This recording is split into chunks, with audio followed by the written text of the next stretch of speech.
Apabila hipotesis mengenai keberadaan Sundaland terbukti secara ilmiah dan didukung oleh bukti arkeologis yang menunjukkan adanya peradaban yang bermukim di wilayah tersebut, maka muncul pertanyaan mendasar mengenai lokasi pusat peradaban dan konsentrasi penduduknya.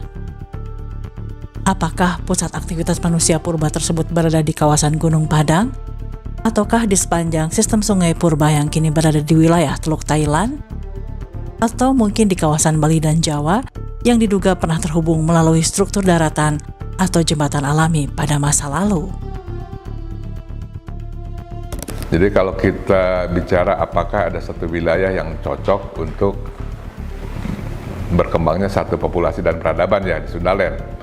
Nah, di wilayah Sundaland pada waktu zaman es ini, itu memang ada satu wilayah yang kita bilang sangat prima ya, sangat primadonanya lah di seluruh dunia, yaitu yang sekarang kita kenal sebagai Laut Jawa dan Selat Karimata.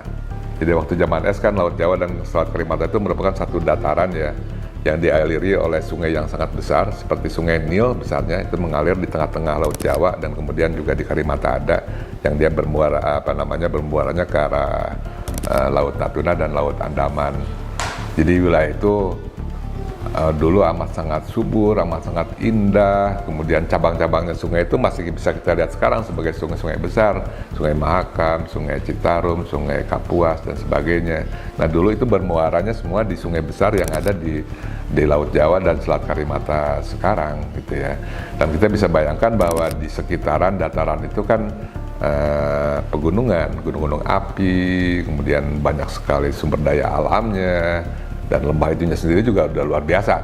Kita bisa bayangkan sekarang aja di Kalimantan misalnya kan ikan-ikannya besar-besar tuh di sungai-sungai di Kalimantan, apa yang namanya ikan patinnya juga gede-gede, segede-gede paha gitu ya. Nah bayangkan sekarang di sungai yang lebih besar lagi di Laut Jawa dulu, ikannya barangkali lebih besar lagi gitu ya. Jadi intinya dataran tersebut amat sangat potensial dan cocok sekali untuk manusia hidup dan mengembangkan kebudayaan dan peradaban gitu ya. Ya itu faktanya. Jadi kalau secara alam sangat cocok.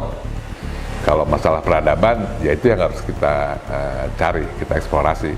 Ada tidak peradaban besar di Sundaland tersebut, khususnya di dataran yang sekarang sudah tenggelam.